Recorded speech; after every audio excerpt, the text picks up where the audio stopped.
আওয়ামী লীগকে পুনরায় ফিরে আনার জন্য বা আওয়ামী লীগকে পুনরুজ্জীবিত করার জন্য ডেইলি স্টার এবং প্রথম আলো তারা প্রাণপণভাবে চেষ্টা করতেছে। তার একটা গুরুত্বপূর্ণ প্রমাণ আমি আজকের ভিডিওতে আপনাদেরকে দেখাই। এই মেয়েটাকে আপনারা চেনেন যে শেখ হাসিনা আমার জন্মদিনে তিনি কেক নিয়ে কিন্তু বাইরে বেরোইছিলেন এবং কেক নিয়ে বাইরে বেরোনোর পর তিনি আপনার দাবি করছিলেন যে এটা শেখ হাসিনার জন্মদিন, এই জন্য তিনি কেক বাইরে নিয়ে এসে তিনি কাটতেছেন। মানে কোথায় যেন গেছিলেন তিনি, আপনার রাজু ভাস্কর্যে কেক নিয়ে গেছিলেন। আজকে আবার একটা ঘটনা ঘটাইছে, আপনারা একটু শুনেন, তারপর আমি বিস্তারিত আলোচনা করব।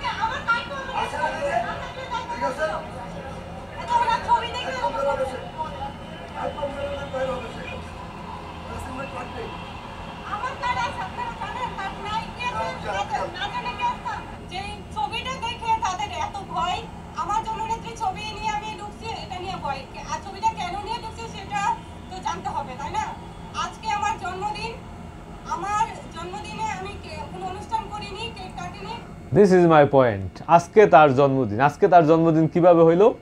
সেদিন শেখ হাসিনার জন্মদিন ছিল, তিনি কেক নিয়ে গেছেন, খুব ভালো কথা। তিনি রাজু ভাস্কর্য বইয়া কেক কাটতে চাইছেন, সেখানে তিনি একটা উচ্ছৃঙ্খল পরিবেশ সৃষ্টি করতে চাইছিলেন, যে কোনোভাবে একটা বিতর্কের সৃষ্টি হবে, সেখান থেকে বিভিন্ন পেপার পত্রিকায় নিউজ হবে, সেই জিনিসটা তিনি চাইছিলেন। এবং আজকে আপনার ডেইলি স্টারের একটা অনুষ্ঠানে তাকে নিমন্ত্রণ করা হয়েছে, তাকে আমন্ত্রণ জানানো হয়েছে। তো তিনি যে আগের থেকেই বিতর্কিত, আগের থেকেই যে শেখ হাসিনার জন্মদিনে তিনি কেক নিয়ে গেছিলেন রাজু ভাস্কর্যে, এই তথ্য কি ডেইলি স্টারের কাছে নাই? ডেইলি স্টার কি তাকে চেনে না? অবশ্যই চেনে, কারণ তখন ওই ভিডিওটা ভাইরাল হয়েছিল। তো ডেইলি স্টার খুব ভালো করেই আসলে এই মেয়েকে নিয়ে খেলছে, এবং খেলার পিছনের কারণ হিসাবে আমি প্রমাণ হিসাবে আপনাদেরকে জানাই যে সেদিন যেহেতু শেখ হাসিনা বার্থডেতে তিনি কেক কাটছেন, আজকে ডেইলি স্টারের অনুষ্ঠান, এবং অলৌকিকভাবে আবার এই অনুষ্ঠানের দিনই আবার তার জন্মদিন। আপনি জাস্ট চিন্তা করেন, যে কল্পনা করেন যে তার আবার জন্মদিন আবার এই অনুষ্ঠানের দিন, মানে কিভাবে এই অনুষ্ঠানের দিনই কেন তার জন্মদিন হইতে হইবে? তার ভোটার আইডি কার্ড চেক করা হোক, দেখবেন নিশ্চয়ই এই দিনে তার জন্মদিন না। তো জন্মদিন হইলেও ডেইলি স্টার তাকে কেমন নিমন্ত্রণ দিল, এবং সেখানে তিনি শেখ হাসিনার ছবি নিয়ে কেন যাবেন? এখানে যদি তার জন্মদিন হয়, সে তার জন্মদিন পালন করবে, নয়তো ডেইলি স্টারে যাইতেই পারে নিমন্ত্রণ পাইয়া, কিন্তু সেখানে শেখ হাসিনার ছবি নিয়ে কেন গেলেন? এবং শেখ হাসিনার ছবি নিয়ে ঢোকার পর সেখানে সমস্ত পেপার পত্রিকা সবগুলাই এই নিউজটা হয়েছে।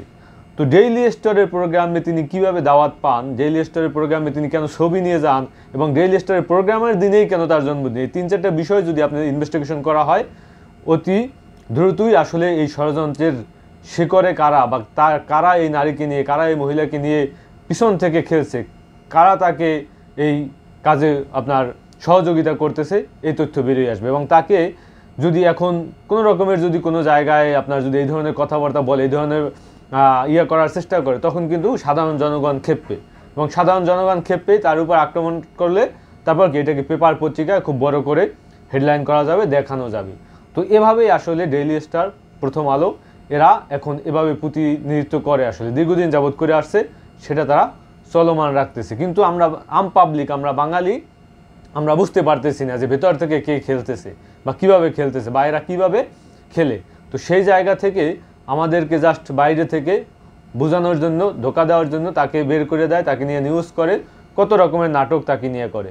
কিন্তু ডেইলি স্টারের মতো একটা প্রোগ্রামে তিনি কিভাবে দাওয়াত পান, এটা ডেইলি স্টারের কাছে আমার প্রশ্ন, যে আপনারা কিভাবে, কাকে দেখে, কিভাবে, কোন যোগ্যতায় বা কোন মান সম্মানের ভিত্তিতে আপনারা সেখানে আপনাদের অনুষ্ঠানগুলোতে দাওয়াত করেন মানুষকে? কারণ এরকমের একজন বিতর্কিত ব্যক্তি যিনি আগের থেকে ভাইরাল, তো তাকে কেন আবার আসলে এই অনুষ্ঠানে আপনাদেরকে নিমন্ত্রণ করতে হইবে, এবং নিমন্ত্রণ করে তারপর তাকে দেখে বড় বড় নিউজ করতেছেন? তো এভাবেই আসলে ডেইলি স্টার, প্রথম আলো বাংলাদেশে এই কাজগুলো তারা ঘটাইতেছে।